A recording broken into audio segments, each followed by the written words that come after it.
Start. Over eating हुन्छ।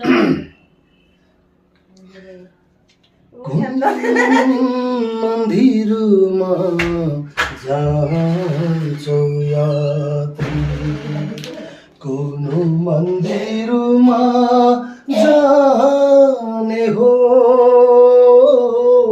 कुन सामग्री पूजा गर्ने, सातु कसरी लाने हो, कुन मन्दिरमा जान्छौ यात्री।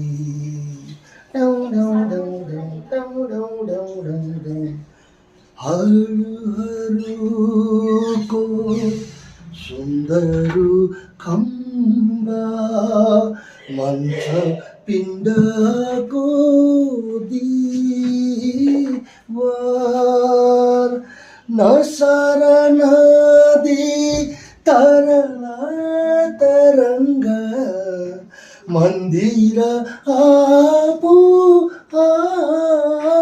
पार, कुन मन्दिरमा जान्छौ यात्री।